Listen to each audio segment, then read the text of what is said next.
Very good evening, welcome to the debate. నిజానికి 2014లోనే June నెల ప్రారంభంలోనే తెలుగు రాష్ట్రాల్లో ఒక నవశకం ప్రారంభమైందని చెప్పొచ్చు. ఎందుకంటే రాష్ట్ర విభజన జరిగింది. తెలంగాణ, ఆంధ్రప్రదేశ్ అనే రెండు రాష్ట్రాలుగా ఏర్పడి ప్రజలు కొత్త ఉనికితో వాళ్ళ ప్రస్థానాన్ని ప్రారంభించింది తెలుగు జాతి. సరే, కింద మీద పడుతున్నారు, ఆర్థిక వనరులు లోటు ఉన్నా లేకపోతే ఇంకేదన్నా మౌలిక వసతుల లోపాలు ఉన్నా తక్కువ ఉన్నా ఈ ప్రభుత్వం ఆ ప్రభుత్వం రెండు రాష్ట్ర ప్రభుత్వాలు కొట్టుకుంటూనే తిట్టుకుంటూ మొత్తం మీద అయితే ఒక రూపానికి వచ్చి స్థిరపడుతున్న నేపథ్యం.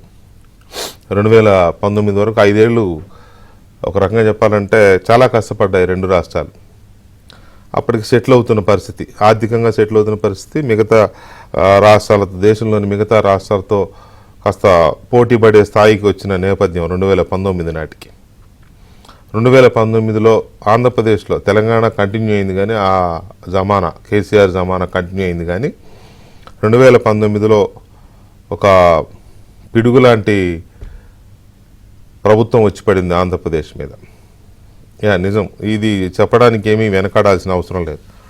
ఆంధ్రప్రదేశ్ ప్రజలు కావాలని తెచ్చుకున్నారా, కోరి తెచ్చుకున్నారా, లేకపోతే ఏదో భ్రమలో తెచ్చుకున్నారా, ఎందుకు తెచ్చుకున్నారని పక్కన పెడితే పిడుగులాంటి ప్రభుత్వం వచ్చి పడింది ఆంధ్రప్రదేశ్ ప్రజల మీద. అదే జగన్మోహన్ రెడ్డి ప్రభుత్వం వచ్చి రావడంతోనే ఒక విధ్వంసం, ఒక డిస్ట్రక్షన్ అనే ఫార్ములాతో మొదలైంది ఆంధ్రప్రదేశ్. ఎవరైనా ఉన్నదాన్ని ఇంకా కొత్త పుంతలు దక్కిస్తారు, లేకపోతే గత ప్రభుత్వాల కంటే ఇంకా వేగంగా డెవలప్ చేస్తారు. కానీ ఆంధ్రప్రదేశ్ అనే దాన్ని పూర్తిగా వెనక్కి నెట్టేసి మిగతా రాష్ట్రాలతో పోలిస్తే అసలు ఎక్కడ జీరో అనే స్థాయికి 5 ఏళ్లలో తీసుకెళ్లిన ఘనత జగన్మోహన్ రెడ్డి ప్రభుత్వం అనేది. వచ్చి రావడంతోనే అమరావతి మీద పడి, అమరావతిలో ప్రజావేదిక అనే నిర్మాణాన్ని, ప్రజల సొమ్ముతో నిర్మించిన నిర్మాణాన్ని కూల్చేసి, ఆ కూల్చిందేమి ప్రజల మీద మంచుకో ప్రజల మీద ప్రేమతోనో కాదు, కసితో, కక్షతో, జలసీతో, ఇంకొకటి పేరు తన హయాంలో వినపడకూడదు అనే ఒక దరిద్రపు కొట్టు ఆలోచనలతో మొదలైన ఈ డిస్ట్రక్షన్ మొన్న 2024 ఎన్నికలు అయ్యేదాకా కొనసాగింది. ఏమీ కనిపించదు ఆంధ్రప్రదేశ్లో. ఇవాళ మనం చూస్తే ఒకటనే ఏంటి, రాజధాని లేదు ఆంధ్రప్రదేశ్కి. ఆ ఉన్న రాజధానిని సర్వనాశనం చేసి పడావు పెట్టారు. పాడుబడ్డ ఇళ్ళు అంటాం కదా, అట్లా చేశారు దాన్ని. 1600 రోజుల పైచిలకు ఉద్యమం చేశారు రైతులు. అయినా అటువైపు కన్నెత్తి చూడకుండా ఏంటో అదొక రకమైన సైకిక్ కసాయి ఆలోచనలతో, అరే అన్ని రోజులు మహిళలు రైతులు ఉద్యమం చేసిన చరిత్ర భారతదేశం ప్రపంచంలో లేదు. ఇన్ని రోజులు ఉద్యమం, ఇదే హిస్టరీ రికార్డ్. ఆ రికార్డు కూడా జగన్మోహన్ రెడ్డి గారికే దక్కుతుంది. అలా మొదలైన ఆ తర్వాత అటు పోలవరం, రాష్ట్రంలో మౌలిక వసతుల కల్పన లేదు, వ్యవసాయం సర్వనాశనం, విద్య సర్వనాశనం, ఏదో 4 బిల్డింగ్లు చూపించి నాడు నేడు అని చెప్పుకోవడం తప్ప అక్కడేమీ లేదు. వైద్యం సర్వనాశనం, హాస్పిటల్స్ చికిత్స చేయట్లా, డబ్బులు ఇవ్వలేదని ఆరోగ్యశ్రీ కింద, పేరుకు మాత్రం గొప్పగా చెప్పుకుంటారు. సో ఇట్లాంటి ఏకరువు పెడితే చాలా ఉన్నాయి, ఇవి రోజు ఒకటి వస్తాయి. అయితే ఇవాళ కీలకంగా మనం చెప్పుకోవాల్సింది కూడా అమరావతిని ఆంధ్రప్రదేశ్ రాజధానిగా నిర్ణయించిన తర్వాత అందరూ కలిసి ఇందులో ఆనాడు జగన్మోహన్ రెడ్డి గారు నాకేం వద్దు, మేము వ్యతిరేకిస్తున్నామని చెప్పాలి, మేము స్వాగతిస్తున్నామని చెప్పాడు పెద్ద మనిషి. కానీ ఇప్పుడు అమరావతి పరిస్థితి ఏంటంటే పల్లెటూళ్ళలో చెరువుల పక్కన అక్కడ పొలాల్లో అడవుల్లో మొలుస్తూ ఉంటాయి, పిచ్చి తుమ్మలు అంటారు.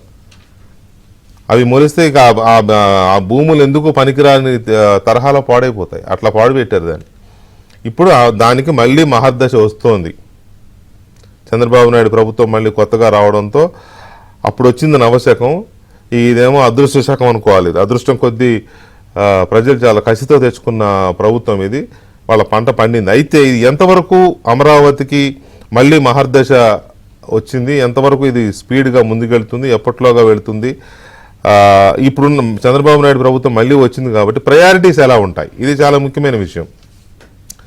అప్పుడు 2014లో వచ్చిన తర్వాత 2 ఏళ్ళు ఆయన సర్కారు కుదురుకోవడానికి జరిపింది. ఆ తర్వాత భూసేకరణ ఇవి అవి పెట్టి ఆ తర్వాత మళ్ళీ కాస్త నిర్మాణాలు అవి స్టార్ట్ చేసే టైంకి ఆయన చాలా పెద్ద ఎత్తున ఊహించారు రాజధాని ఎలా ఉండాలి అనే దాని మీద గ్రాఫికల్ వరల్డ్ ఒక దాన్ని సృష్టించి చూడొచ్చు, మీరు టీవీలో చూడొచ్చు. ఆ రకమైన తప్పులేదు. ఆ కళల రాజధానిని ఆయన ఊహించుకున్నారు. అన్నీ బాగుంటే ఈ పార్టీకి అందులో ఒక 40-50% అయి ఉండేదేమో డెఫినెట్గా. కానీ మధ్యలో మరి తాను ఒకటి తలిస్తే ఏదో దైవం ఒకటి తలిసింది అన్నట్టుగా జరిగిపోయింది. అలా దాంతో ఉన్నది పోయే ఉంచుకున్నది పోయే అన్నట్టుగా తయారైంది పరిస్థితి. సో ఇప్పుడు ప్రయారిటీస్ ఎలా ఉండబోతున్నాయి, అమరావతిలో చంద్రబాబు నాయుడు ప్రభుత్వం యొక్క ప్రయారిటీస్ ఎలా ఉండబోతున్నాయి? ఆగిపోయిన నిర్మాణాలని, అంటే క్వార్టర్స్ అవి ఉన్నాయి కదా, వాటిని పూర్తి చేస్తూ సెక్రటేరియట్ ఇతర ఇంపార్టెంట్ భవనాలను పూర్తి చేస్తూ కార్పొరేట్ సెక్టర్ని, తర్వాత సెంట్రల్ గవర్నమెంట్కి సంబంధించిన 29 శాఖల ప్రభుత్వ కార్యాలయాలకు ల్యాండ్లు కూడా ఇచ్చారు. అప్పుడు అవి ఇమీడియట్గా తీసుకురాగలిగితే, మరోవైపు హోటల్స్ కానీ లేకపోతే ఇంకా కార్పొరేట్ ఆఫీసులు కానీ ఇవన్నీ రాగలిగితే, ఐటీకి సంబంధించిన అడ్మినిస్ట్రేటివ్ ఆఫీసెస్ కానీ ఇవన్నీ వస్తే ఆటోమేటిక్గా రాజధాని దానంతరం అదే అవుతుంది. ఇక ఆ మిలీనియం టవర్స్ అని లేకపోతే అట్లాంటి భారీ భారీ ఆకృతులతో కూడిన ఆనాటి గ్రాఫిక్స్ రావాలంటే మరి మళ్ళీ అదే ప్రయారిటీ పెట్టుకుంటారా ఏమో తెలియదు. సో ఈ పరిస్థితుల్లో అమరావతికి చంద్రబాబు నాయుడు ఇప్పుడు ఇస్తున్న ప్రయారిటీ చాలా పెద్దది. రాజధాని నిర్మాణానికి చాలా పెద్ద ప్రయారిటీ ఇస్తారు. కానీ అందులో ఏ రకమైన ప్రయారిటీ తీసుకుంటున్నారు? ముందుగా మౌలిక వసతులు, రోడ్లు ఇలాంటివి వేసుకుంటూ ఇమీడియట్గా అక్కడ ప్రభుత్వం కూర్చునేలాగా అన్ని శాఖలకు సంబంధించిన కార్యాలయాలు, క్వార్టర్స్ లేవు చాలామందికి, ఆ క్వార్టర్స్ కంప్లీట్ చేయడము, ఇట్లాంటివన్నీ చేసుకుని వెళ్తారా, మళ్ళీ ఈ గ్రాఫిక్స్ వెంట పరిగెడతారా అనేది మనం చర్చకు తీసుకుందాం. చర్చలో సీనియర్ బీజేపీ నాయకులు వాతూరు నాగభూషణ్ గారు ఉన్నారు, అలాగే తెలుగుదేశం పార్టీ అధికార ప్రతినిధి విజయ్ కుమార్ గారు ఉన్నారు, అండ్ సీనియర్ కమ్యూనిస్ట్ నాయకులు సిపిఎం నాయకులు మాజీ ఎమ్మెల్యే ఎంఏ గఫూర్ గారు మనతో చర్చలో పాల్గొంటున్నారు. ముందుగా విజయ్ కుమార్ గారు, గుడ్ ఈవినింగ్. Yes sir. సంతోషం, అమరావతికి ఆంధ్రప్రదేశ్కి మళ్ళీ ఒక నవశకం, మరొక మహర్దశ మొదలైంది అనుకోవచ్చు రాజధానికి, అందులో సందేహం లేదు. కానీ మీ ప్రభుత్వం యొక్క ప్రయారిటీస్ ఏంటి? ఇప్పుడు అమరావతిలో రాజధాని నిర్మాణం విషయంలో మీ ప్రభుత్వం యొక్క ప్రయారిటీస్ ఏంటి?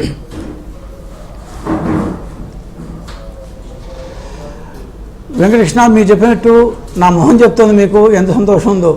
ఎందుకంటే 2014-15లో మేము డ్రీమ్ సిటీ లాగా స్టార్ట్ చేసిన అమరావతిని జగన్మోహన్ రెడ్డి ఒక గోస్ట్ సిటీ చేసి పెట్టారు 5 సంవత్సరాల పాటు.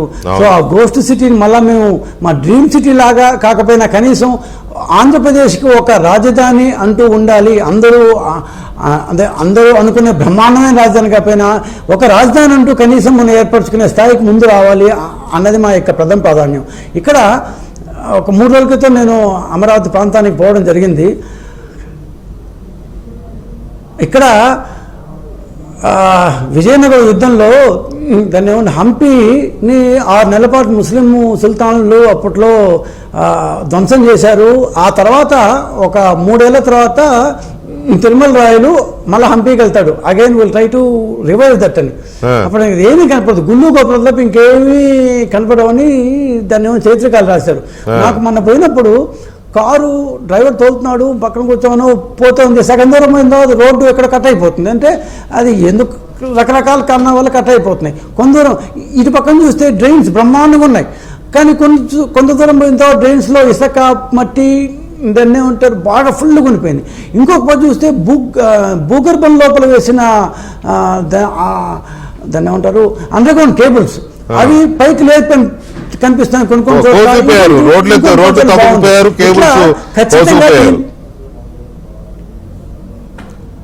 ఖచ్చితంగా కనపడుతుంది అంతా. సో ఇట్లా మట్టితో వేశారు, ఎక్కడికక్కడ పెద్ద పెద్ద గోతులు ఎందుకున్నాయంటే ఈ మట్టిని తోకుని పోయారంట. సో ఒకప్పుడు ఇసుకను తోవేవాళ్ళు, ఇప్పుడు ఇసుకపోయి మట్టిని తోకుపోయారు లాస్ట్ 5 yearsలో. సో ఈ టైప్లో అమరావతి అనేది ఒక స్కెల్టన్ మారుంది. ఆ స్కెల్టన్కి ఫ్లష్ మనం ఖచ్చితంగా ఇప్పుడు ఏర్పరిస్తే కానీ ఒక అమరావతి ఒక షేప్లోకి రాదు.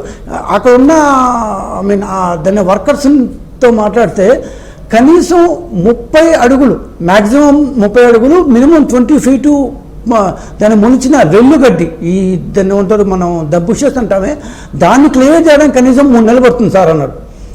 ఎందుకంటే అంతంత ఎత్తున పెరిగిపోయినాయి అవి ఎంత చేయాలంటే కనీసం 2 to 3 months మినిమం పడుతుంది సార్. ఇప్పుడు దాదాపు నేను ఉన్నప్పుడే రఫ్గా లెక్కేసిన ఒక 100 ఎక్స్కవేటర్లు, ఒక 100-130 లారీలు, ఒక 30-40 ట్రాక్టర్లు ఇవన్నీ కనిపించాయి నాకు. అంటే ఇంకా నేను దూరం పోతే ఇంకా ఉన్నాయేమో.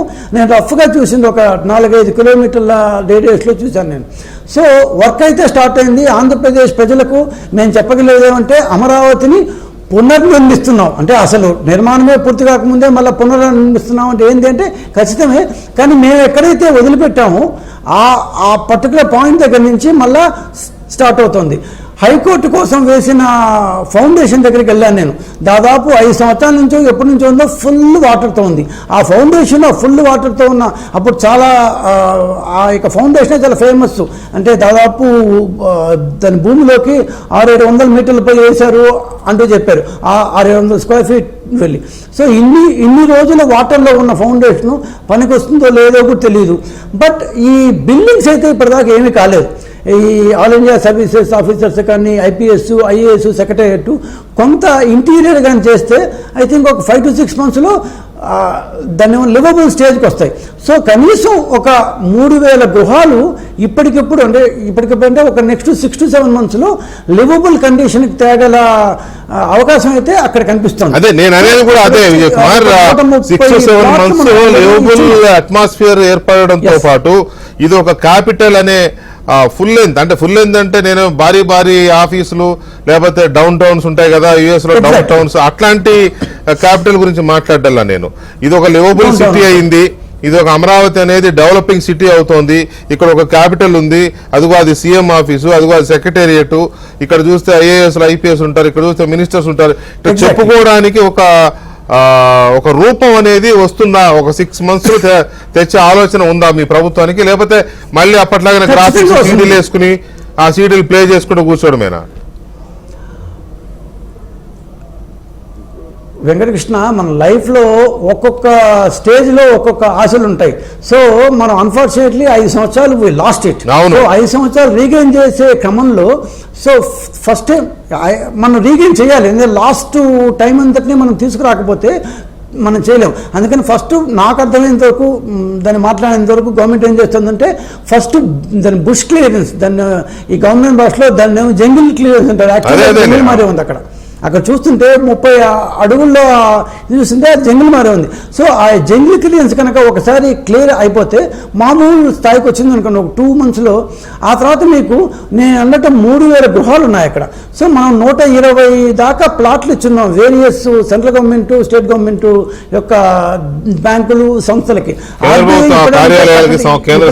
మీరు ఎక్కడ క్యాపిటల్ చెప్తే అక్కడ కడతా ఉంటుంది. ఎగ్జాక్ట్లీ. సో కనీసం ఒక 50 నుంచి 100 కార్యాలయాలు నెక్స్ట్ 1 to 1.5 years మనం ఒక తేగలిగితే ఈ 3-4 వేల గృహాలు, హైకోర్టు, మన అసెంబ్లీ ఇవంతా ఉంటే ఖచ్చితంగా ఆ చుట్టుపక్కల ఉండే సర్వీస్ సెక్టర్ డెవలప్ ఉంది. వీళ్ళందరికీ పాలు కావాలి, వీళ్ళందరూ మార్నింగ్ లేస్తే కాఫీలు కావాలి, షాపులు కావాలి, ఇవన్నీ వస్తాయి. సో ఏదైతే మనం దాన్ని సివిక్ దీనికి 1600 ఎకరాలు పెట్టున్నాం if I correct.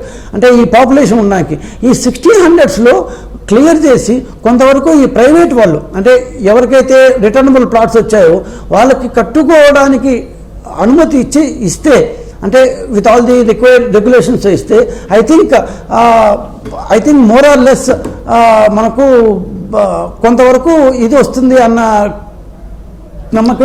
Priority things అంటే ఇప్పుడు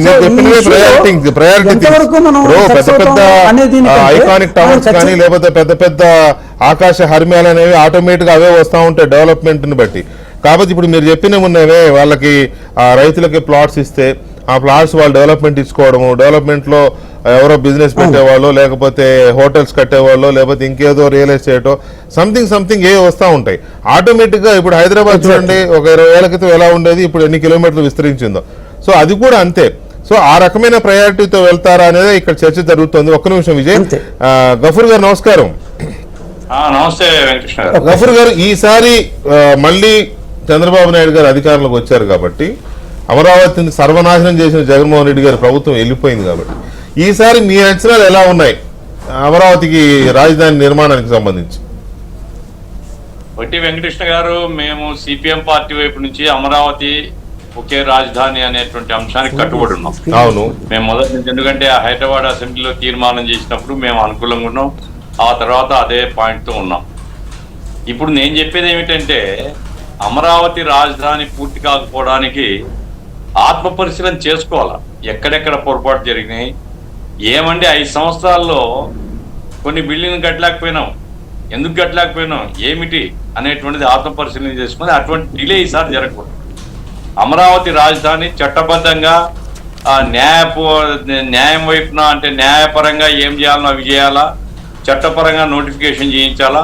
ఆ తర్వాత చేయాల్సిన పనులు ఏవైతే బేసిక్ మీరు చెప్పారు మొదట, ఏదైతే అత్యవసరమైనటువంటి లేదా అవసరమైనటువంటి రోడ్లు కావచ్చు, డ్రైనేజ్ కావచ్చు, ఆ తర్వాత తాగునీటి వసతి కావచ్చు, ఎలక్ట్రిసిటీ లైన్స్ వేయడం కావచ్చు, అట్లాగే మెయిన్ రోడ్స్ కు అప్రోచ్ రోడ్స్ కావచ్చు, ఇటువంటి బేసిక్ నీడ్స్ ఇవి. కాబట్టి ప్రయారిటీ వాటికి ఇచ్చి, మొన్న మన నారాయణ గారు చెప్తున్నారు 48,000 కోట్లు అవసరం అవుతుంది. 48 కోట్లతో 3 సంవత్సరాల్లోగా మేము అనుకున్నటువంటి ఫస్ట్ ఫేజ్ పూర్తి చేస్తాం. నా పాయింట్ ఏంటంటే, ఫస్ట్ ఫేజ్ పూర్తి చేయడం అనేది అత్యవసరంగా పెట్టుకోవాలి. కరెక్ట్. గతంలో నేను చూస్తాను, నేను మరి విమర్శించిన నా ఉద్దేశం కాదు, కానీ ఇప్పుడు అమరావతి కట్టడమేమో కానీ రాష్ట్రం అంతటా అన్ని జిల్లాల్లో మట్టిలు తెప్పించి హెలికాప్టర్ మీద మట్టి తల్లిచ్చి ఎందుకు అది ఆ షో అంతా? ఇప్పుడు మా రాజధాని అమరావతి, దాని మీద ప్రయారిటీ ఇచ్చి మనం రైతులకు కమిట్మెంట్ ఇచ్చినాం, ఆ రకంగా డెవలప్ చేయాలనేది పట్టుదలతో కనుక ప్రభుత్వం అనుకుంటే పెద్ద కష్టం కాదు. కాబట్టి ఇప్పుడు నాగభూషణం గారు ఉన్నారు అక్కడే. నేను చెప్పేది ఏమిటంటే, ఇప్పుడు ఆంధ్ర రాష్ట్ర పరిస్థితి బాగాలేదు. ఆంధ్ర రాష్ట్ర ఆర్థిక పరిస్థితి 5 సంవత్సరాల కింద ఉండేటువంటి ఆర్థిక పరిస్థితి లేదు. చాలా చిరిగిపోయినటువంటి ఆర్థిక పరిస్థితి, వడ్డీలు కట్టుకోలేనటువంటి పరిస్థితి ఈరోజు రాష్ట్రం ఉంది. అందుకోసం కేంద్ర ప్రభుత్వం ముందుకొచ్చి, ఎందుకంటే క్యాపిటల్, కొత్త రాష్ట్రానికి క్యాపిటల్ నిర్మాణానికి సహాయం చేయడం వాళ్ళ బాధ్యత. అది ఆ రకంగా రాజధాని నిర్మాణానికి, అంటే అమరావతి క్యాపిటల్ నిర్మాణానికి అవసరమైనటువంటి ఆర్థిక వనరులు సమకూర్చేటువంటి పద్ధతిలో కేంద్రం కూడా కాస్త ముందుకు వస్తే, ఉండే వనరులతోనే ఏం చేయాలన్నది ఆలోచించి 48,000 కోట్లు అవుతుందో ఎంతో నాకు తెలియదు, కానీ నేనేం నిపుణుని కాదు ఆ విషయంలో.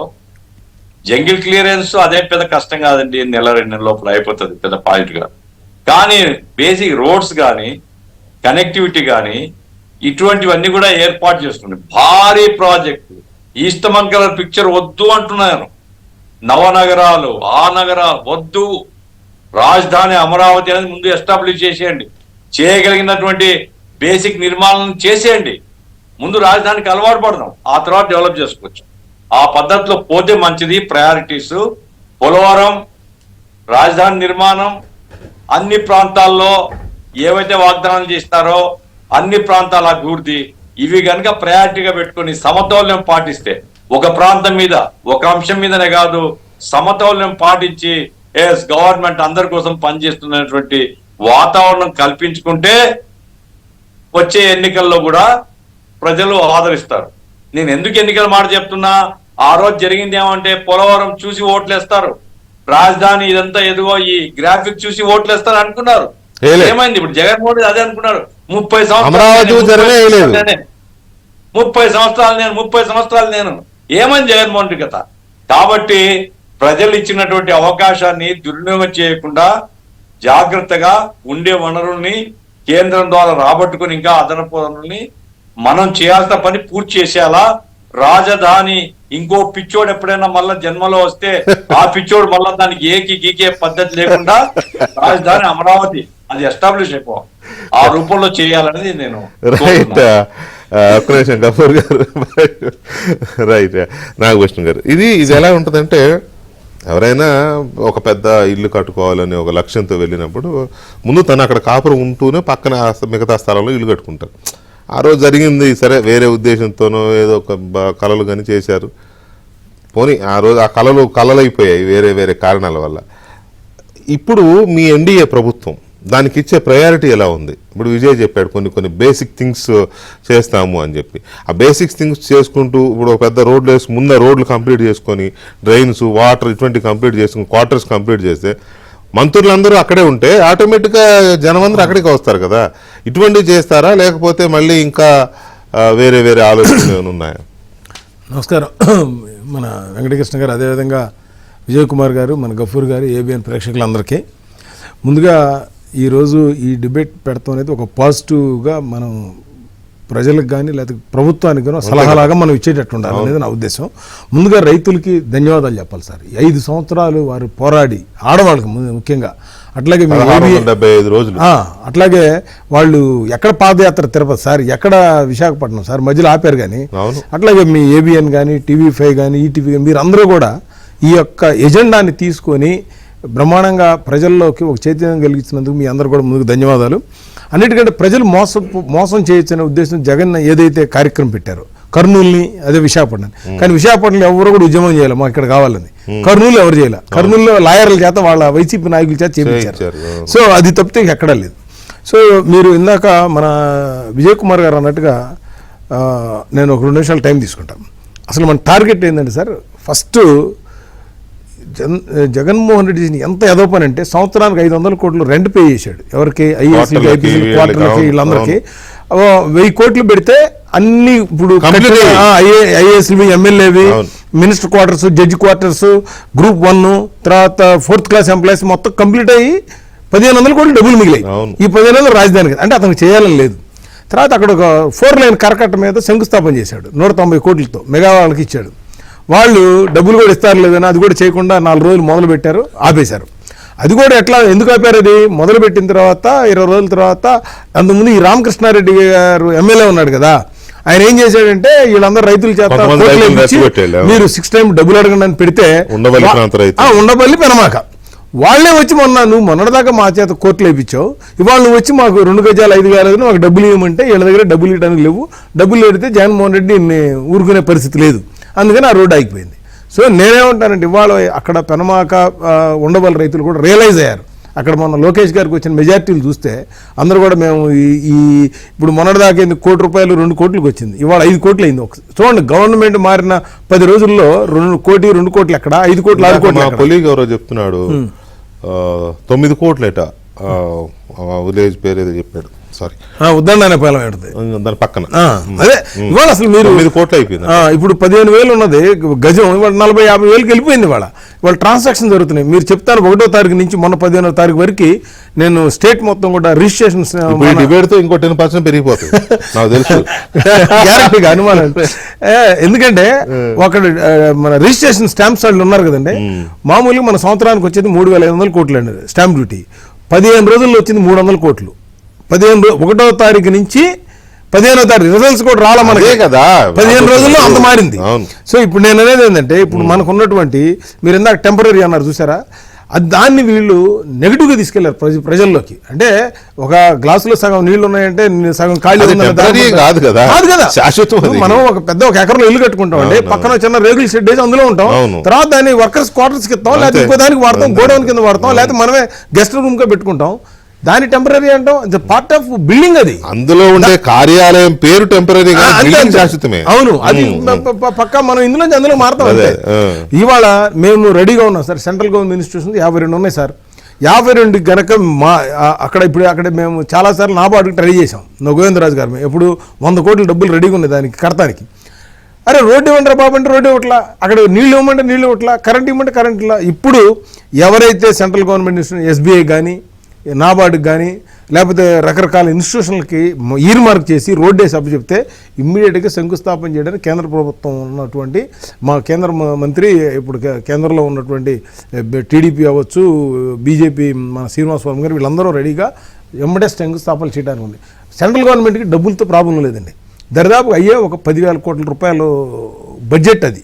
ఏది నేను చెప్పిన ఈ సెంట్రల్ గవర్నమెంట్ ఒక్కొక్కటి 300 కోట్లు 500 కోట్లు బిల్డింగ్లు తప్పితే ఏదో 25 కోట్లు లేవండి. 12 కోట్లు 12 ఎకరాలు 10 ఎకరాలు 20 ఎకరాల్లో ఉన్నాయి. సో ఇమీడియట్ గా చేయడానికి రెడీగా ఉన్నాయి. రెండోది ఏంటంటే సంవత్సరం నుంచి ఇలా కౌలు కూడా కట్టలేదండి పాపం. వాళ్ళ లేబర్కి 2,500 చొప్పున 2,500 అది కూడా ఇవ్వాలి. ఇందాక మా ఫ్రెండ్ బ్రహ్మాజీ అని అమెరికా, నేను ఇట్లా మీ దగ్గర డిబేట్కి వెళ్తున్నాడు చెప్తున్నాడు. ఏం చెప్పాడంటే, అసలు మీరు NRI చాలామంది మీరు పబ్లిక్ ప్రైవేట్ పార్ట్నర్షిప్లో కనుక బిల్డింగ్లు గవర్నమెంట్ డబ్బుల కోసం వెయిట్ చేయకుండా, ఇదిగో ఈ బిల్డింగ్ నాకు 2 లక్షల ఎస్ఎఫ్టీ కావాలి, కట్టేసి మాకు అప్పచెప్పండి, మేము రెంట్ తీసుకుంటాం. 30 ఏళ్ళ తర్వాత గవర్నమెంట్, ఇప్పుడు కృష్ణపట్నం పోర్ట్ అంతే కదండి, గంగవరం పోర్ట్ అంతే కదా, హైవేస్ అంతే కదా, ప్రైవేట్ వాళ్ళు GMR కడుతున్నాడు, 16 ఏళ్ళ తర్వాత ఆటోమేటిక్ గవర్నమెంట్ హ్యాండ్ ఓవర్ అయిపోతుంది. పోర్ట్ కూడా అంతే, ఇప్పుడు 10% షేర్ ఉంటుంది, మిగతాది గంగవరం పోర్ట్ కూడా అదే అయింది కదా. సేమ్ అన్ని 3 నెలల ముందు ఆగేస్తున్నారు. సో ఇప్పుడు అన్ని కూడా ఆ పద్ధతిలో చేస్తే ఎన్ఆర్ఐ చాలా మంది ఉన్నారని చెప్పి చెప్తున్నారు. నేను అనేది ఏంటంటే ఈ రోజున మీరు ఒకసారి అమిత్ షా గారు ఫస్ట్ చెప్పారు ధర్మవరం, మొన్న చంద్రబాబు గారు ఆ రోజు నుంచి ఎలక్షన్ టర్న్ అయిందని. ఆ రోజు ధర్మవరంలో సత్య గారు మీటింగ్ రోజు చెప్పారు, అమరావతి అంతకుముందు తిరుపతి వచ్చినట్టు మొన్న కూడా అమరావతి పోలవరం మా ప్రయారిటీస్. మోడీ గారు కూడా అదే చెప్పారు. సో మాకు ఒక ఎజెండా అనేది చాలా క్లియర్. ఎన్డీఏ ఇవాళ సార్, నేను నాగభూషణ్ గారు ఇక్కడ పాయింట్ ఏంటంటే, చెప్పండి సార్, ఇప్పుడు పోలవరం అనేది ఇరిగేషన్ ప్రాజెక్ట్. ఆ ఇరిగేషన్ ప్రాజెక్ట్కి చాలా డైమెన్షన్స్ ఉంటాయి. దాన్ని ఎక్కడ ఏమాత్రం లోపం ఉన్నా కూడా ఇప్పుడు ఏమైంది అలాగే అయిపోద్ది, అది కొట్టుపోయింది కదా. అదే అవును. అందుకని చంద్రబాబు నాయుడు గారు మొన్న వెళ్ళి ఇది చూసి దీనంతా చాలా వరకు మళ్ళీ బ్యాక్ నుంచి తీసుకురావాల్సి అవును. కాబట్టి 4 years పట్టుద్ది పూర్తి అవడాక అన్నారు. అవును, అది వేరు, పోలవరం ప్రాజెక్ట్ అనేది అలాగా ఉంటది. అది లేకపోతే ఇది అలా కాదు, ఇది అలా కాదు. కృష్ణ గారు, ఇప్పుడు మనకి చిన్నకాక నుంచి గన్నవరంకి ఇప్పుడు రోడ్డు 3,500 కోట్లు అక్టోబర్ లో ఓపెనింగ్ అని మావాడు డేట్ డిసైడ్ చేశారు. ఆల్రెడీ బ్రిడ్జ్ కూడా అయిపోయింది, అప్రోచ్లు జరుగుతున్నాయి. ఎక్కడా తెలిసి చెప్తే నవ్వుతారు మీరు, ఈ జనం కూడా నవ్వుతారు, ఎంత దరిద్రంగా ఉందా జగన్మోహన్. కరెంట్ స్తంభాలు 100 ఉన్నాయి సార్, పెద్ద పెద్దవి 440, 760 లైన్స్ మార్చడానికి రోడ్డు మధ్యలో ఉన్నాయి. అవి మార్చడానికి వీళ్ళు డబ్బులు కట్టాలి రైతులకి. పక్కన ఇప్పుడు తీసుకునే రైతుకు డబ్బు కట్టాలి. అది కడతానికి డబ్బులు లేక 3,500 ప్రాజెక్టు నిర్లక్ష్యం ఒకటి. రెండోది 500 కోట్లు అక్కడ కట్టారు కదా. ఇంకోటి ఏంటంటే, ఇప్పుడు మేము బెంగళూరు టు మేదరమెట్లకి 20,000 కోట్ల రూపాయలతో మన శంకుస్థాపన ఆల్రెడీ వర్క్ ప్రాసెస్ లో ఉందండి. 14 రీచ్లు, 14 టెండర్ కూడా అయిపోయినాయి, వర్క్ ఫాస్ట్ జరుగుతుంది. ఇప్పుడు మన చంద్రబాబు నాయుడు గారు చేయాల్సింది ఏంటంటే, అమరావతికి ఏదైతే ఉందో ఇది ఇక్కడ తేడా వస్తుంది. నేను ఒప్పుకోను. చంద్రబాబు నాయుడు గారు చేయాల్సింది ఏంటంటే అనొద్దు, ఇది ఎన్డీఏ ప్రభుత్వం, మీ జాయింట్ ప్రభుత్వం. మేము చేయాల్సింది ఏంటంటే, నేను అంటుంది స్టేట్ గవర్నమెంట్ చేస్తా ఉంటారు.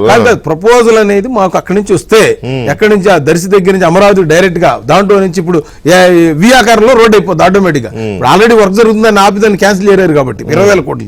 సో ఇప్పుడు ఏదైతే ఉందో అమరావతి కూడా డైరెక్ట్ బెంగళూరు వెళ్ళడానికి, చెన్నై వెళ్ళడానికి అవకాశం ఉంది. ఇప్పుడు విజయవాడ సిటీ ట్రాఫిక్ డైవర్ట్ అయ్యి హైదరాబాద్ వెళ్ళడానికి ఉంది, చెన్నై వెళ్ళడానికి ఉంది. సో నెక్స్ట్ ఈ 4-5 years లో మనకు ఉంది ఏంటంటే 5 × 360 1825 రోజులు. ఎవ్రీడే ఆల్రెడీ మనకి వారం అయిపోయింది. మనకి అదే కదా 19 రోజులే మిగిలింది. సో ఎవ్రీడే కౌంట్ పెట్టుకొని చేయకపోతే మనం దీన్ని ఫాస్ట్ గా పూర్తి చేయలేము. ఇవాళ పబ్లిక్ ఒకటేనండి, చాలా ఆశలు ఉన్నాయి ఎన్డీ కూటమి మీద. ఈ ఆశలు కాదు, హై ఎక్స్పెక్టేషన్స్. కరెక్ట్. మీరు ఎలా ఉంటుంది, పాత రోజుల్లో చిరంజీవి సినిమా రిలీజ్ అయితే భారీ ఎక్స్పెక్టేషన్ తో లోపలికి వెళ్ళేవాళ్ళు. అదే మాత్రం బయటకు వచ్చేవాళ్ళు. సో ఆ ఎక్స్పెక్టేషన్ అవసరం లేదు సార్. బాహుబలి 2 రిలీజ్ ఎలా ఉంటుందో ఈ ఎపిసోడ్ అలా ఉంటుంది.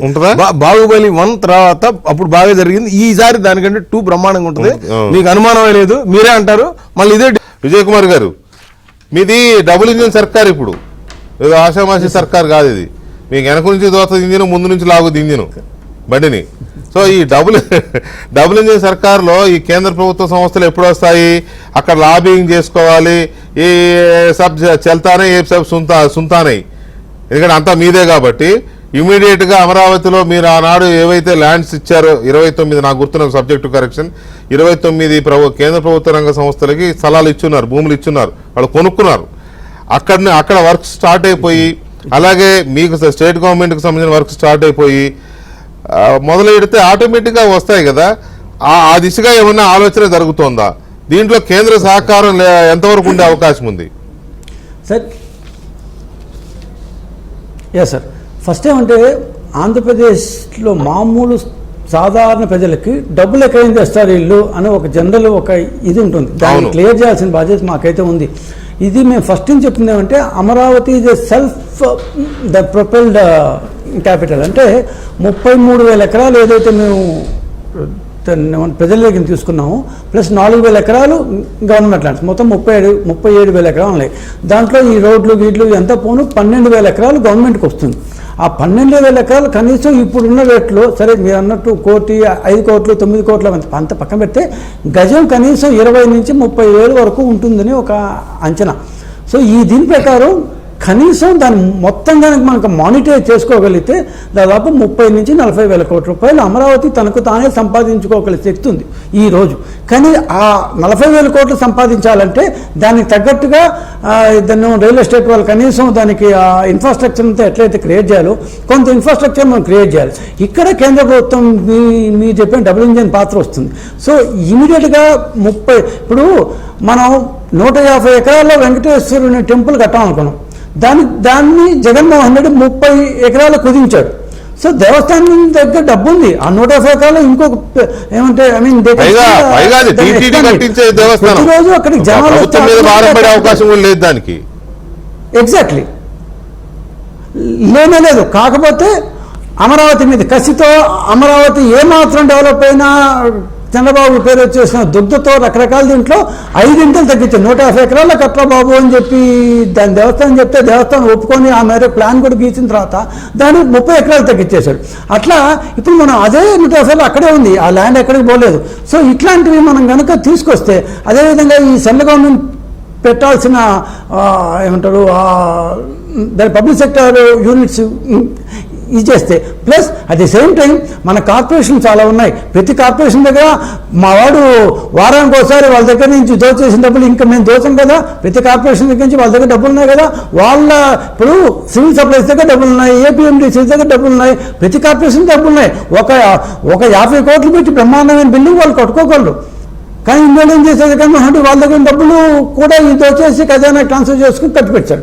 సో అట్లా ప్రతి పిఎస్యు స్టేట్ పిఎస్లు కావచ్చు, సెంట్రల్ పిఎస్లు కావచ్చు, వాళ్ళ ఆఫీసులు కట్టుకుంటూ కూడా చాలా అక్కడ బ్యాంకులు వస్తాయి. ఇప్పుడు నేను చెప్పినట్టు 4000 గృహాలు కరెక్ట్గా ఉన్నాయి ఆల్రెడీ. ఇప్పుడు మీరు మనం మాట్లాడుతుంటే ఆ పక్కన చూపిస్తాను ఇంతసేపటి నుంచి ఆ యొక్క బిల్డింగ్లు చూస్తే ఎవరికన్నా అమరావతి ఏం చేశారు ఇన్ని రోజులు గ్రాఫిక్స్ అంటారు కదా, అన్నీ 100 ఫ్లాట్లు కనిపిస్తున్నాయి అక్కడ. ఇదో ఇప్పుడు వస్తాను చూడండి, ఇప్పుడు చూస్తుంటే ఆ ఫ్లాట్స్ కనిపిస్తున్నాయి. అన్నీ అపార్ట్మెంట్ అక్కడ ఉన్నప్పుడు అమరావతి గ్రాఫిక్స్ ఎట్లా ఉంది, కళ్ళు లేని కబోది అయితే తప్ప. సో ఖచ్చితంగా ఈరోజు అక్కడ పోయి మనం ఉండగలిగిన ఏమంటారు దాన్ని లివబుల్ కండిషన్స్ కనుక మనకు ఏమాత్రం సృష్టించగలిగితే కొంత త్యాగం చేసి కొంత దూరం పోయి అది మంత్రులు కావచ్చు, ఎమ్మెల్యేలు కావచ్చు, మామూలు మాలాంటి వాళ్ళు కావచ్చు, ఇంకోరు కావచ్చు, అక్కడ కానీ ప్రైవేటు ఇప్పటిదాకా గవర్నమెంటే వచ్చింది, ప్రైవేట్ వాళ్ళకి మనం ఇవ్వలేదు. హైదరాబాద్ ఎట్లా వెళ్ళిపోయిందంటే ఇప్పుడు గచ్చిబౌలీలు, కొండాపూర్లు, దాని జూబ్లీహిల్స్ గవర్నమెంట్ ఏమీ కట్టలేదు, జస్ట్ రోడ్లు వేసిందంతే. ఈవెన్ చంద్రబాబు నాయుడు టైంలో కూడా హైటెక్ సిటీ ఒక్కటే కట్టారు. హైటెక్ సిటీ వెనకాల కట్టినంతా ఇట్స్ ప్రైవేట్ ఎక్స్పెండిచర్. సో ఒక్కసారి మనం అమరావతిలో ప్రైవేట్ ఎక్స్పెండిచర్ని వదిలి చూడండి. ప్రైవేట్ వాళ్ళకి రిటర్నబుల్ ప్లాట్లు దాన్ని అమ్మడము లేకపోతే సిఆర్డీఏ చేత కట్టించడము అంటే ఈ విధి విధానాల్లో దాని గవర్నమెంట్ తన చేతిలోనే మొత్తం పెట్టుకోవచ్చు, నేను కాదను. కానీ ప్రైవేటు దాంట్లో ఆ ఇన్వెస్ట్మెంట్ ఒక్కసారి వదిలి చూడండి. ఆంధ్రలో కలలేదు ఈ ఏరియా చుట్టుపక్కల ఉంది, ఇక్కడి నుంచి అనంతపురం దాకా ఒక్కసారి ఎవరు పెట్టుబడి పెట్టు, నేనే వచ్చి పెడతాను, నువ్వే వచ్చి పెడతావు. సో ఒక్కసారి ప్రైవేట్ ఇన్వెస్ట్మెంట్కి వదిలి చూడండి. ఆ స్థాయికి అమరావతిని తీసుకురాగలిగితే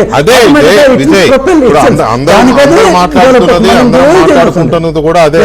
ఇవాళ మనం హైదరాబాద్ ఎగ్జాంపుల్ గా తీసుకున్నా, లేకపోతే ఇంకా వేరే సిటీస్ ఏ సిటీని మనం ఎగ్జాంపుల్ గా తీసుకున్నా కూడా ప్రభుత్వ కార్యాలయాల వరకు ప్రభుత్వం పూర్తి చేసుకొని infrastructure, roads important, roads, power, drains, drinking water, ఇటువంటి వాటిని కనుక ప్రభుత్వం వేసుకుంటూ వెళ్ళిపోతే ఆటోమేటిక్గా ఇంతకుముందు మన తాతల కాలంలో మన చిన్నప్పుడు ఇల్లు కట్టినాక రోడ్లు వేసుకునేవాళ్ళు, ఇప్పుడు రోడ్డు ఉంటే ఇల్లు కట్టుకుంటున్నారు. ఇదో న్యూ ట్రెండ్ తెలిసిందే కదా. సో అందువల్ల ఇన్ఫ్రాస్ట్రక్చర్ చంద్రబాబు నాయుడు గారికి కథలు చెప్పేంత గొప్పవేం కాదు మనం, ఆయనకు తెలియదు కాదు, ఆయన ముందు మనమేమి ఇదని కాదు. కానీ కాకపోతే అప్పుడు జరిగిన ప్రయారిటీ వేరు, ఇప్పుడు జరగాల్సిన ప్రయారిటీ ఏంటి అనేదే చర్చ. సో ఈ విషయంలో గఫూర్ గారు ఇక్కడ సార్ 3 రోజుల క్రితం నేను చెప్పు ఒక్క నిమిషం చెప్పు. సార్ ఏం లేదు, 3 రోజుల క్రితం నేను వెళ్ళి చూసిన అమరావతిని చూస్తే drains are all there, roads are all there, ఏమంటారు భూగర్భ కేబుల్ అన్నీ ఉన్నాయి, వాటర్ పైప్ లైన్స్ ఉన్నాయి, దాన్ని ఏమంటారు పవర్ కనెక్షన్స్ ఉన్నాయి, వీధి దీపాలు ఉన్నాయి. ఓన్లీ థింగ్ ఈజ్ ఇంటిని క్లీన్ చేసుకోవాలి. చాలా రోజుల తర్వాత మనం ఇంటిని పాడు పెట్టేసి ఒక 5 సంవత్సరాలతో మన ఇంటికి మనం వస్తే లోపల దుమ్ము ధూళి ఎట్లుంటుందో దాన్ని క్లీన్ చేసుకోవాలి. ఆ క్లీన్కి నిలబడుతుంది. మీరు చెప్పినవన్నీ ఉన్నాయి, రోడ్స్ ఉన్నాయి, డ్రైన్స్ ఉన్నాయి, దాని ఎలక్ట్రిసిటీ దాని లైన్స్ ఉన్నాయి, ఎవ్రీథింగ్ అదే. అక్కడ లేనివి లేవు. మళ్ళా మనం ఒక్క నిమిషం గఫూర్ గారు, ఇక్కడ ప్రభుత్వ కార్యాలయాలు ఏర్పాటు చేయడంతో పాటు ప్రైవేటు కార్యాలయాలు లేదా ప్రైవేట్ వ్యాపారాలు ముఖ్యంగా అవి స్టార్ హోటల్స్ కావచ్చు, చూడండి అప్పట్లోనే ఈ మాత్రం దానిగా 2 యూనివర్సిటీస్ వచ్చినాయి అక్కడికి, విట్టును ఇంకోటి 3 యూనివర్సిటీలు వచ్చినాయి ఆ కొద్ది కాలంలోనే. సో ఇటువంటివి తొందరగా రావాలి అని అంటే రాష్ట్ర ప్రభుత్వం చేయాల్సిన పని ఏంటి? ముందు వేటి మీద ఫోకస్ పెట్టాలి? ఒకటి వెంకృష్ణ గారు, ఇప్పుడు కనెక్టివిటీ కూడా సక్రమంగా లేదండి. ఇప్పుడు విజయవాడ నుంచి వచ్చేటువంటి జనాలకు మీకు బ్యారేజ్ మీద నుంచి రావాలా అనేటువంటిది అది అంత కన్వీనియంట్ పాయింట్ కాదు, కంజెస్టెడ్ అయిపోయింది. తర్వాత విఐపి రెసిడెన్సెస్ అవన్నీ ఉండడంతో చాలా ఇబ్బందిగా ఉంది. ఆ రోడ్డు వైడెన్ చేయడమో, చాలా వైడెన్ చేసి పెద్దగా రోడ్ చేయాలి. యాక్సిస్ రోడ్ అన్నారు, యాక్సిస్ రోడ్ మధ్యలో ఆగిపోయింది.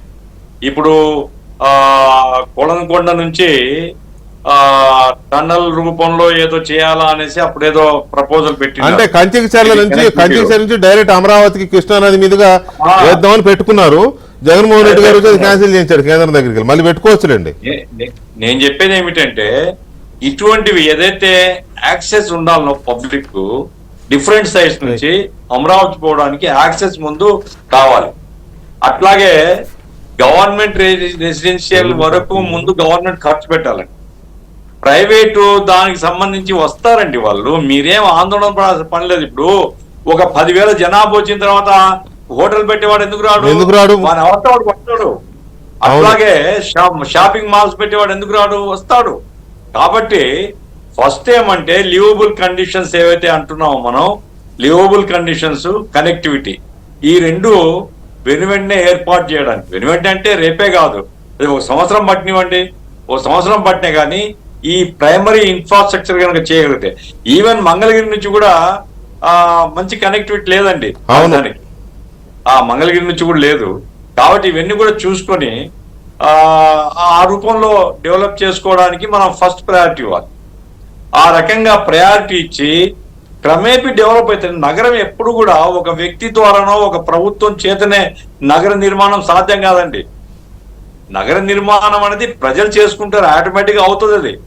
అందుకోసం ప్రభుత్వం ఇవ్వాల్సిన ప్రయారిటీ ఏంటంటే, ఇప్పుడు మన రెసిడెన్షియల్ అకామిడేషన్ ఎవరెవరికైతే ఇవ్వదలుచుకున్నామో అది పూర్తి చేయాలి. అట్లాగే ఎంప్లాయీస్ కు మీరు రెంట్ పే చేసి వాళ్ళని ఎక్కడో పెట్టే బదులు ఎంప్లాయీస్ అందరికి కావాల్సింటే కట్టియండి, మీరు ఆ క్వార్టర్స్ అక్కడ ఉంటారు. కాబట్టి ఎంప్లాయీస్ కు, ఆఫీసర్స్ కు, మంత్రులకు, ఎమ్మెల్యేలను అందరిని అక్కడ తీసుకొని పోయి పెట్టండి. బయట ఉంటే రెంట్ ఇవ్వమని చెప్పండి. ఆటోమేటిక్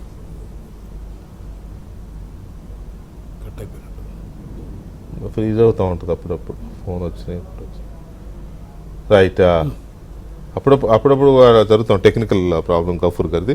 రైట్, నాగభూషణ్ గారు, నిజానికి ఈ ప్రపోజల్ ఉంది ఎంప్లాయీస్ కానీ మినిస్టర్స్ కానీ, అంటే ఒక గ్రేడ్ ఇప్పుడు అక్కడ ఓన్లీ ఐఏఎస్లు ఐపీఎస్లకే అని పెట్టారు కదా, ఉన్నాయి. అవి కూడా కంప్లీట్ చేసి ఇప్పుడు ఒక సమూహం ఈ ఎంప్లాయీస్ కానీ ప్రజాప్రతినిధులు, ఎమ్మెల్యేస్, మినిస్టర్స్, ఎమ్మెల్సీలు అందరూ అక్కడే ఉంటే అదే ఆటోమేటిక్గా సిటీ అయిపోతుంది కదా. ఆటోమేటిక్గా ఎవరు వచ్చినా కూడా ఏదో రూపంలో అక్కడికి వస్తారు. విజయవాడ అనేది దానికి కనెక్టివిటీ సిటీ అవుతుంది తప్ప, ఇప్పుడు హైదరాబాద్, సికింద్రాబాద్ అక్కడికే వస్తారు కదా. ఇప్పుడు హైదరాబాద్ ఎవరైనా వచ్చినా కూడా డైరెక్ట్ అమరావతి వెళ్ళిపోతారు, అక్కడే స్టే చేస్తారు. ఆటోమేటిక్గా డెవలప్మెంట్ వస్తుంది కదా. సో ఈ క్వార్టర్స్ని కంప్లీట్ చేసుకోవడం అనేది ఇప్పుడున్న ఇమీడియట్ ఇది. దీనికి బహుశా కేంద్ర ప్రభుత్వం వైపు నుంచి అప్పుడు ఇచ్చారు కదా 1,500 కోట్లు, సో ఇటువంటి కొంత తొందరగా కేంద్ర ప్రభుత్వం వైపు నుంచి కొంత నిధులు పుష్ జరిగితే. ఇప్పుడు ఒకటి సార్, ఇప్పుడు పోయినసారి అయితే ఎవరైతే షాపూర్జీ, పాలెంజీ అలాంటి వాళ్ళందరూ రెడీగా ఉన్నారు సార్. వాళ్ళు ఏం పేమెంట్ల గురించి కూడా ఆలోచించట్లే. ఈ గవర్నమెంట్ మీద నమ్మకం ఉంది, డబుల్ ఇంజిన్ సర్కార్ కేంద్రంలో రాష్ట్రంలో ఉంది కాబట్టి వాళ్ళు చేయడానికి రెడీగా ఉన్నారు. మనం ఏం చేయాలంటే ఇప్పుడు ఒక మంచి పని ఏంటంటే నారాయణ గారికి మున్సిపల్ అడ్మినిస్ట్రేషన్ ఇచ్చారు. నేను అనేది ఏంటంటే అట్లాగే అంతకుముందు చేసిన ఐఏఎస్లు ఎవరు ఉన్నారు, శ్రీధర్ లాంటి వాళ్ళు, వీళ్ళని తెచ్చుకుంటే వీళ్ళు ఆల్రెడీ 3 ఏళ్ళు దాని మీద పనిచేస్తున్నారు. చాలా ఈజీ. మళ్ళీ ఇప్పుడు కొత్త వాళ్ళు వస్తే మళ్ళీ మామూలు. ఇప్పుడు నారాయణ గారికి ఏ రోడ్డు ఎక్కడుందో తెలుసు, ఏ ఊరు ఎక్కడుందా వీళ్ళకి అవగాహన. సేమ్ ఐఏఎస్ ఆఫీసర్లు తీసుకొని ఎవరైనా రిటైర్ అయినా కూడా వాళ్ళని తెచ్చుకొని దీంట్లో పనిచేసే వాళ్ళు ఉంటే ఆ టీం వర్క్ చేయగలిగితే ఇది మీరు చెప్పినటువంటి 3-4 నెలల్లో ఆ ఆఫీసర్స్ క్వార్టర్స్ కంప్లీట్ చేసింది. అన్నీ అయిపోయినాయి. ఎంత దారుణం అంటే నందిగం సురేష్ వీళ్ళందరూ కూడా ఎంపీ అయి ఉండి వాళ్ళు ఏసీలు బిక్కుపోయారు. అక్కడే ఏసీలు కూడా బిగించారు. అప్పుడు పెయింట్లు ఓన్లీ ఫినిషింగ్ ట్రై చేయాలి. బాత్రూంలో కొన్ని ఫిట్టింగ్లు కూడా బిక్కుపోయారు. ఆఖరికి మీకు ఇంక రోడ్డు మీద గ్రావెల్ బిక్కుపోతే అదే ఉందిలేండి చెప్పడానికి. ఇసుక గ్రావెల్. నేను అనేది ఏంటంటే గఫూర్ గారు అన్నట్టుగా అక్కడికి ఆయన అప్రోచ్ రోడ్డు చాలా ఇంపార్టెంట్. ముందు ఇమ్మీడియట్గా కరకట్ రోడ్డు 4 లేన్లు చేయాలండి. ఎందుకంటే ఎవరైనా ఎన్ఆర్ఐస్ కానీ ఫారినర్స్ ఎవరైనా ఈ ప్రాజెక్ట్ చూడటానికి వచ్చినా అక్కడ జడ్జీలు అక్కడే వెళ్ళాలి. సీఎం సెక్యూరిటీ కూడా చాలా, ఒక వెహికల్ వస్తే అవతల ఆగిపోవాల్సిందే ట్రాఫిక్. ఇప్పుడు సీఎం గారు వెళ్తున్నారు అనుకోండి, ఒక గంట సేపు ట్రాఫిక్ ఆగిపోద్ది ఆటోమేటిక్. ఎందుకంటే అది దాని బ్యాకప్ అంతా చాలా ఉంటుంది. సో అందుకని అక్కడ 4 లైన్ చేసి ఇమ్మీడియట్గా గఫూర్ గారు చెప్పింది వాల్యుబుల్ పాయింట్. సరైన అప్రోచ్ రేట్ లేదు. తర్వాత సీడ్ యాక్సెస్ రోడ్ తర్వాత సంగతి. ఎందుకు దాన్ని నిదానంగా దాన్ని మొత్తం ప్రాజెక్ట్ లెవెల్లో చేయాలి. కాబట్టి ఈ కరకట్ట రోడ్ కంప్లీట్ చేసేసి అక్కడ ఇమీడియట్గా పోయినసారి హోటల్స్, హాస్పిటల్స్ అని అనుకున్నారు. ఎవరైతే మీరు కట్టదలుచుకున్నారు వాళ్ళకి ఇమీడియట్ టైం బాండ్ ప్రోగ్రామ్ 24 monthsలో మీరు కట్టగలరు. దాన్ని అగ్రిమెంట్లో రాసుకొని డిపాజిట్ చేయించుకొని వాళ్ళకి అలాట్ చేసి సింగిల్ విండోలో ఉండాలి. అట్లాగే ఇందాక మా ఫ్రెండ్ ఒకటి చెప్తున్నాడు, ఎస్ఎంఈ అంటే ఈ ఎవరైతే ఎన్ఆర్ఐస్ వచ్చి ఇన్వెస్ట్ చేద్దాం అనుకుంటున్నారు, స్మాల్ అండ్ మీడియం ఎంటర్ప్రీనర్స్కి ఒక 300 కోట్లు బిల్డింగ్ కొట్టి, సపోజ్ ఇప్పుడు మీరు వెళ్ళి అక్కడ ఏదైనా బిజినెస్ చేద్దాం అనుకున్నారు అనుకోండి, ఇదే నేను ఇదిగో సిటీలో నేను ఇది పెడదాం అనుకున్నాను, ఒక సర్వీస్ సెంటర్, ఒక ఐటీ సెంటర్ పెడదాం అనుకున్నాను, సింగిల్ విండోలో పర్మిషన్ ఇచ్చి వాళ్ళకి సైట్ అలాట్ చేస్తే వాళ్ళు 100 కోట్లు 200 కోట్లు పెడతాను. చాలామంది వాళ్ళ ఇప్పుడు ఎందుకంటే మనం 3,000 మంది ఎన్ఆర్ఐస్ వచ్చి ఇక్కడ ఓట్లు వేసి వెళ్ళారంటే మీరు ఆలోచించండి. 10,000 మంది వచ్చారు దరిదాపుగా, 3,000 మంది వచ్చి ఓట్లు ఉన్నాయి వాళ్ళందరికీ. వాళ్ళందరూ దగ్గరుండి ఓట్లు వేసారంటే ఈ రాష్ట్రం మీద ఉన్నటువంటి ప్రేమ ప్లస్ నాశనం అయిపోతుంది అనేది బాగా నెక్స్ట్ జనరేషన్కి. సో అందుకని ఎస్ఎంఈ లాంటిది ఏదైనా పెట్టి బ్రహ్మాండంగా ఉంటుంది. అదే సింగిల్ విండో అంటే పర్మిషన్ కోసం ఆ ఆఫీస్ చుట్టూ తిరగండి, ఈ ఆఫీస్ చుట్టూ తిరగడం, దీనికల్లా 1-2-3 ఐఏఎస్లను పెట్టేయాలండి. అమరావతికి మీ పని ఇది, ఇన్ఫ్రా ఇది, వచ్చే వాళ్ళని గెస్టులను తీసుకొని వాళ్ళ చేత ఇన్వెస్ట్మెంట్ చేయడానికి పర్మిషన్ అలా చేస్తే తప్పితే ఇప్పుడు మన జపాన్ వాళ్ళది క్యాపిటల్ పూర్తయి అంతా సెట్ అయ్యేంత వరకు ఇలాంటి డిపార్ట్మెంట్ ఒకటి ఉండడం బెటర్. అది వాళ్ళకి సింగిల్ విండోలో పర్మిషన్స్ కానీ, ఎంఓఎల్ చేసుకోవడానికి కానీ, లేకపోతే ప్రమోట్ చేసుకోవడానికి వీటికి ఉండడం బెటర్. రైట్ విజయ్ కుమార్, ఈ రకమైన ఎలాగైతే ఇండస్ట్రియల్ పాలసీ ఒకటి తయారు చేస్తారో ప్రభుత్వాలు, ఏ ప్రభుత్వమైనా కూడా అంటే పర్మిషన్స్ ఇవ్వడానికి ఎలాంటివి ఇటువంటివి ఉంటాయి కదా, అట్లా ఈ అమరావతి ప్రమోషన్కి కానీ లేకపోతే పర్మిషన్స్ ఇవ్వడానికి కానీ టైం బౌండ్, ఇప్పుడు నాగభూషణ్ గారు చెప్పినట్టుగా టైం బౌండ్ ప్రోగ్రామ్స్ అన్నట్టు నిజంగానే ఎవరైనా ఒక సార్ హోటల్ పెడతామని చెప్పి వస్తే ల్యాండ్ ఇస్తే ఈ టైంలో కంప్లీట్ చేయకపోతే ల్యాండ్ అలాట్మెంట్ క్యాన్సిల్ అవ్వ ఇలాగ ఉంటాయి కొన్ని. ఇలాంటి ఆలోచన ప్రభుత్వం దగ్గర ఉందా అనేది ఒకటి. రెండోది, రైతులకు ఇవ్వాల్సిన ప్లాట్లు డిస్ట్రిబ్యూషన్ ఇంకా కంప్లీట్ అవ్వాలా, చాలా అదే ఆ పని చాలా ఉంది. సో అది కంప్లీట్ అయితేనే వాళ్ళు ఒక డెవలప్మెంట్ ఇచ్చుకోవడము, ఆటోమేటిక్ గా ప్రైవేట్ డెవలప్మెంట్ అక్కడ స్టార్ట్ అవుద్ది. సో ఈ 2 పాయింట్ల దగ్గర ప్రభుత్వం ఏ మేరకు స్పీడ్ గా ఉంది? సరే, ఇప్పుడు నారాయణ గారు మొన్న ఒక మాట చెప్పాడు, మేము పాత మాస్టర్ ప్లాన్ ప్రకారమే పోతున్నాము అని. సరే, పాత మాస్టర్ ప్లాన్లో అంబిషియస్ ఇష్యూస్ పక్కన పెడితే మెయిన్ ఇష్యూస్ ఏమంటే, ఒకటి అప్రోచ్ రోడ్డు, మన దాన్ని తాడేపల్లి నేరుగా వచ్చి వాళ్ళ దగ్గర కలవాలి. Undavalli road, exactly Undavalli road, seed access road కావాలి. So that is the approach is most important. ఇందాక అందరు చెప్పినట్టు అక్కడికి పోవడం అయితే అప్రోచ్ ఈజ్ స్టిల్ డిఫికల్ట్, నేను కాదనలేదు. ఆ అప్రోచ్ ఒకటి చాలా ఇంపార్టెంట్. రెండోది మీరు చెప్పినట్టు సిఆర్డీఏలోనో లేకపోతే సిఆర్డీఏ బయట తెలియదు కానీ క్యాపిటల్ కన్స్ట్రక్షన్ డిపార్ట్మెంట్ అంటూ ఒక ప్రత్యేకమైన విభాగం అయితే కావాలి. ఎందుకంటే మీరు అన్నట్టు ఇప్పుడు ఇది రైతులకి ప్లాట్లు ఇంకా పూర్తిగా ఇవ్వలేదు, వాళ్ళ కౌలు ఇంకా పాత కౌలు బాకీలు చాలా ఉన్నాయి, ఇష్యూస్ ఈ లీగల్ ఇష్యూస్ చాలా ఉన్నాయి. ఇదంతా దాదాపు ఏమంటారే రోజు కోర్టుల్లో విచారణ జరిగినట్టు ఎవ్రీడే ఇది కానీ జరగకపోతే ఎప్పుడో మనకు 3 వచ్చినప్పుడు వారంగా ఒకసారి కూర్చుంటే ఇదంతా కావు. సో ఆయన డైలీ బేసిస్ ఇదంతా చేయకపోతే సిఆర్డీలో ఒక విభాగం కావచ్చు, అంటే సిఆర్డీలో కన్స్ట్రక్షన్ విభాగం ఉంది, బట్ దానికన్నా రిక్విజిట్ పవర్స్ ఇవ్వాలి. సో నారాయణ గారు పాత మాస్టర్ ప్లాన్ ప్రకారం పోతాము అని ఒక ప్రకటన చేశారు మన ఆయన దాన్ని పదవి స్వీకారం చేస్తున్నప్పుడు. సో ఆ 6 నగరాలు 7 నగరాలు అది పక్కన పెడితే మెయిన్గా ఈరోజు మన క్యాపిటల్ కావాలి అంటే యాక్సెస్ రోడ్ కావాలి, ప్లస్ ప్లాట్లు అనేది వాళ్ళకి ఇచ్చేవాలి. వాళ్ళకి ఇచ్చిన తర్వాత సరే మన గైడ్లైన్స్ ప్రకారమే వాళ్ళ రెగ్యులేషన్ ప్రకారమే దాన్ని హెపజాడ్గా డెవలప్మెంట్ కాకుండా ఆ ప్రకారమే కట్టిద్దాం, బట్ ముందైతే వాళ్ళకి ప్లాట్లు పోవాలి కదా. సో ఈ 2 ఇష్యూలు ప్రభుత్వం ముందున్న ప్రాధాన్యత ఉన్న అంశాలు. The government is obviously then going to take care of all this matter. అంటే ఇక్కడ ఇంకొక కీలకమైన అంశం కూడా ఇందా గఫూర్ గారు మాట్లాడిన అంశం, ఈ కోర్టు కేసులు ఉన్నాయి, అవి ప్రభుత్వం అంటే గవర్నమెంట్ అనేది కంటిన్యూస్ ప్రాసెస్ కాబట్టి జగన్మోహన్ రెడ్డి ప్రభుత్వం ఉన్నప్పుడు ప్రభుత్వానికి రైతులకు ఇంకొంతమంది సోషల్ యాక్టివిస్టులకు వీళ్ళకి మధ్య కొన్ని కేసులు నడుస్తున్నాయి. ఈ కేసుల విషయంలో కూడా ప్రభుత్వం డెసిషన్ తీసుకుని కొన్ని పిటిషన్లు విత్డ్రా చేసుకోవడమా లేకపోతే కొన్నిటి విషయంలో రీకాల్ చేసుకోవడం ఏ ఉంటాయి కదా, ఇది ఒక కీలకమైన అంశం, లేకపోతే యూ కాంట్ మూవ్ ఫార్వర్డ్ కదా. వెంకటకృష్ణ గారు, నాకు తెలిసిన ఇప్పటికి కూడా సుప్రీంకోర్టులో ఈ క్యాపిటల్ హైకోర్టులో వ్యతిరేకంగా వచ్చిన తర్వాత సుప్రీంకోర్టుకు పోయింది, అది ఎప్పుడో ఉంటుంది దాని కేసు. సో ఇప్పుడు ఈ గవర్నమెంట్ ఖచ్చితంగా ఆ సోకాళ్ళు 3 రాజధానులు అనేది మేము తీసుకోవట్లేదు, మాకు సంబంధం లేదు, అది కేవలం జగన్మోహన్ రెడ్డి గారి కోసం ఆయన ప్రపోజ్ చేసుకుంది. సో మేము ఇప్పుడు ఆ పాత జగన్మోహన్ రెడ్డి గారు నేతృత్వంలో ఉన్న ప్రభుత్వంలో వేసిన కేసులేవి మేము తీసుకుపోవట్లేదు. So government will not be the present government will not be a party to all those cases that were filed by Jaganmohan Reddy. So ఇంకా రైతులకి ఈ గవర్నమెంట్కి మధ్య ఉన్న ఇష్యూస్ మాకు తెలిసిన లీగల్ ఇష్యూస్. హైకోర్టులో అప్పటి గవర్నమెంట్ వేసిన అసలు రాజధానే వద్దు, ఇక రాజధాని పెట్టకూడదు, కేవలం అసెంబ్లీ చాలు అన్న కాన్సెప్ట్ ఈ గవర్నమెంట్ అధికారంలోకి వచ్చిన రోజు నలిఫై అయిపోయింది. సో దెర్ ఇస్ నో 3 రాజధాని ఇష్యూ. కర్నూలులో హైకోర్టు బెంచ్ పెట్టాలి అనేది మేము కట్టుబడి ఉన్నాము, ఆర్థిక రాజధానిగా వైజాగ్ చేయాలనుకున్నాం, అంతేగాని 3 రాజధానులు అనేది లేదు. కాబట్టి సుప్రీంకోర్టులో ఉన్న కేసు ఇట్ ఈస్ దాని more or less it is లేనట్టే దాని లెక్క. ప్లీజ్ చూడండి, 14-19 మధ్యలో 14-19 మధ్యలో 3 రాజధాని మాట లేదు కదా, లేదు, అమరావతి రాజధాని 19 వరకు. 19 తర్వాత ఏమైంది, మీరు 3 రాజధానులు అనే మాట మీరు చెప్పకపోయినా వచ్చి కొరివి పెట్టినాడు కదా, తల కొరివి పెట్టినాడు. కాబట్టి నేను చెప్పేది ఏమంటే సెంట్రల్ గవర్నమెంట్ పార్లమెంట్ లో నోటిఫై చేయాలి, పార్లమెంట్ లో రెజల్యూషన్ చేసి నోటిఫై చేయాలి.